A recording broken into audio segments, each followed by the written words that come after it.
वृद्धि नहीं है और दंगाइयों को तो पहले दिन से भरते साथ खानदान। मंत्री श्री नरेंद्र मोदी की तरह नकली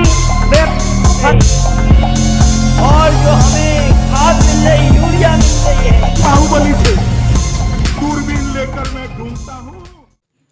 समाजवादी पार्टी के राष्ट्रीय अध्यक्ष अखिलेश यादव के नेतृत्व में निकाली गई बेरोजगार यात्रा ईसन नदी से प्रारंभ होकर सिंधिया तिराहे पर हुआ समापन। अखिलेश यादव ने सपा प्रत्याशी डिंपल यादव के लिए मतदाताओं को किया संबोधित। हजारों की संख्या में कार्यकर्ता एवं पदाधिकारी रहे मौजूद। शहर के बीच से निकाली गई बेरोजगार बारात यात्रा मतदाता संशोधन के दौरान भारतीय जनता पार्टी पर जमकर साधा निशाना। समाजवादी पार्टी के राष्ट्रीय अध्यक्ष अखिलेश यादव एवं लोकसभा प्रत्याशी डिंपल यादव सहित भारी संख्या में नेता रहे मौजूद। समाजवादी पार्टी के राष्ट्रीय अध्यक्ष अखिलेश यादव मैनपुरी लोकसभा क्षेत्र के गंगापुर मैदान में जनसभा को किया संबोधित। वही डिंपल यादव के लिए वोटों की अपील।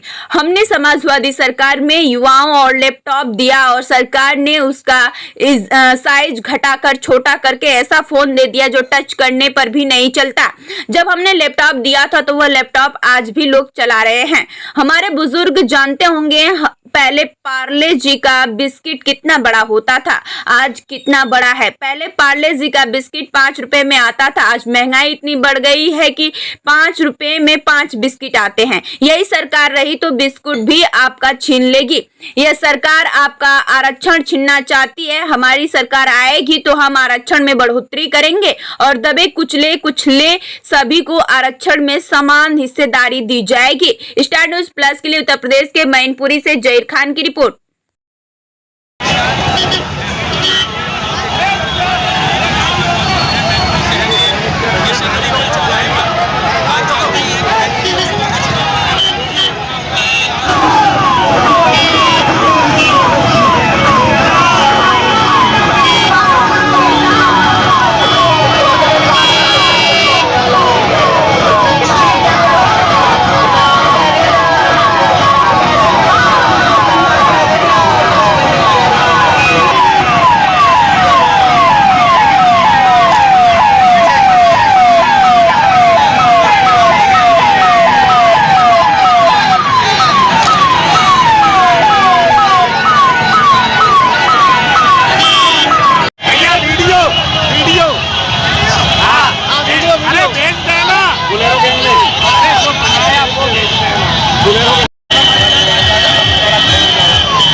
ये आप मान लो, मैं उन नौजवानों को बधाई देना चाहता हूँ जो लोग बेरोजगारों की बारात यात्रा निकाल रहे हैं। रोजगारों की बारात यात्रा, भारतीय जनता पार्टी को बुलडोजर की नुमाइश नहीं करनी थी। रोजगारों को रोजगार देने के लिए कुछ काम करना चाहिए था। मैं अपने तमाम नौजवानों को बधाई देता हूँ कि बुलडोजर के खिलाफ बेरोजगार बारात यात्रा निकाल रहे हैं। उस बेरोजगार लोगों की बारात यात्रा में हम शामिल होने जा रहे हैं। ऐसी कम होती होंगी बारातें, वो बारातें दूसरे तरह की होती हैं। ये बेरोजगारों की बारात यात्रा है जिसमें मैं शामिल होने जा रहा हूँ। अखिलेश जी, कल राहुल जी ने रायबरेली से नामांकन किया, लेकिन प्रधानमंत्री मोदी जी ने कहा कि वो वायनाड से हार रहे हैं, इसलिए अमेठी हारने के बाद रायबरेली देखा है। बहुत से उदाहरण है। नेता दो लोकसभाओं से लड़ते हैं, हम भी 2 लोकसभा से लड़ चुके हैं, नेताजी भी 2 लोकसभा से लड़ चुके हैं, प्रधानमंत्री जी भी 2 लोकसभा से लड़ चुके हैं। तो ये ऐसा नहीं है।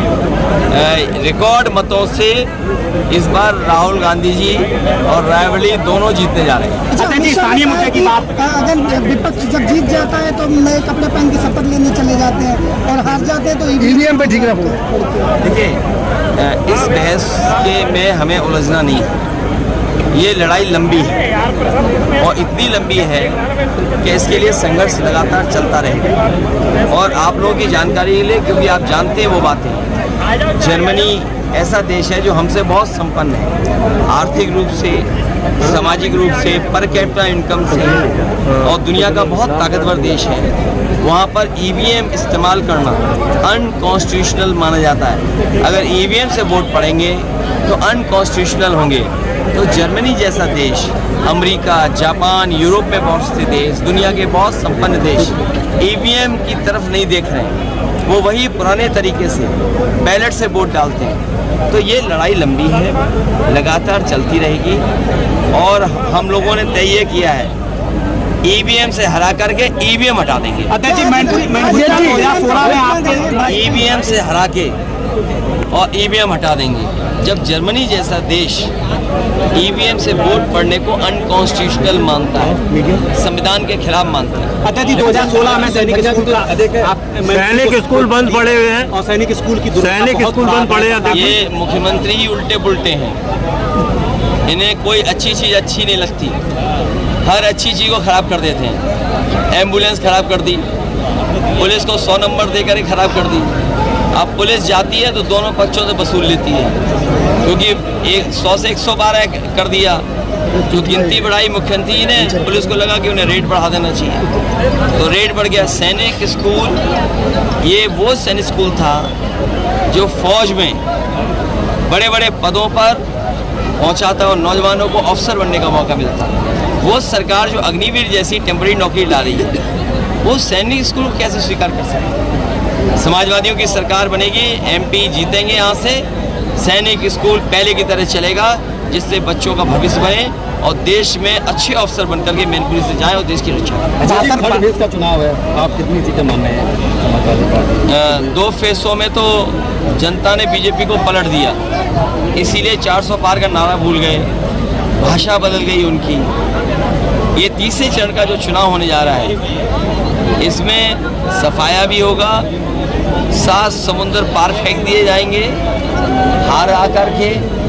और इस राउंड के बाद 7 तारीख के बाद 7वें राउंड तक बीजेपी हारती जाएगी। अच्छा, बीजेपी का कहना है कि तीसरे चरण में आपके परिवार के 4 लोग कैंडिडेट हैं और चारों के चारों जो है करारी शिकस्त का सामना करेंगे। देखिए, परिवार के लोग लड़ रहे हैं, जो लोग हार चुके हैं, हारे नहीं हैं, अभी हारने नहीं जा रहे हैं। बीजेपी के लोग हार चुके हैं, तभी उनके भाषण देखे आपने, किसानों की आय दोगुनी पे नहीं बोल रहे, रोजगारी पे नहीं बोल रहे, पेपर लीक पे नहीं बोल रहे, महंगाई पे नहीं बोल रहे, यहाँ पर क्या काम किया उसके लिए नहीं बोल रहे। हम तो आपसे कई बार सुझाव दे चुके थे। ये जो टूरिज्म मिनिस्टर हैं, कौन सा टूरिज्म किया इन्होंने? कौन से टूरिज्म को इंफ्रास्ट्रक्चर बेहतर कर दिया? क्या यहाँ पर मैन्युअली में कोई ऐसा काम हो गया जिससे कि टूरिज्म बढ़ गया हो यहाँ पर? आप बताओ, आप तो यहीं के लोग हैं सब। अध्यक्ष जी मुख्यमंत्री हैं। नहीं, ये चैनल इन बातों में न उलझे। जो नए लोग हैं उन्हें लगता है कि राजनीति न जाने कैसी है, तो कम से कम ज़मीन पे रह करके और इस गर्मी में उन्हें समझना चाहिए कि राजनीति में कितनी मेहनत है। अगर वो राजनीति को सीखना चाहता है और गरीबों के बीच और किसानों के बीच और गांव की तकलीफ परेशानी को समझना चाहता है, तो उसके लिए तो जाना चाहिए। हम लोग भी जाते हैं, पिछली बार भी गए, हमेशा जाते रहे। अध्यक्ष जी, कल पीएम पे काम करने की जरूरत है। अध्यक्ष नहीं, हमें नहीं, जो भी राजनीति में आना चाहिए। कल पीएम मोदी जसवंत रहे हैं 4 लोकसभा में जो संदेश देने की कोशिश करेंगे, मन की बात। अब मन की बात कोई सुनना नहीं चाहता, न किसी मनमर्जी के बारे में कुछ कहना चाहती है और सुनना चाहती जनता। जनता संविधान की बात सुनना चाहती है। और जो लोग होर्डिंग से गायब हैं, जनता उन्हें भी गायब कर देगी। अच्छा, कर्नाटक में राहुल गांधी पे आरोप लगाया कि वो वहाँ ओबीसी का आरक्षण छीनना चाहते हैं। ये इसीलिए मैंने कहा कि संविधान की बात हो, ये आप भाषण सुन लेना, न बेरोजगारी पे बोलेंगे, न पेपर लीक पे बोलेंगे, और ना इलेक्टोरल बॉन्ड पे बोलेंगे, और ना ये दोबारा कहेंगे ना खाएंगे ना खाने देंगे, और ऐसा खाया ऐसा खाने दिया कि डकार भी नहीं आई किसी को। इलेक्टोरल बॉन्ड में बताओ कितना पैसा वसूला गया है। मीट की कंपनी, उससे भी पैसा वसूल लिया।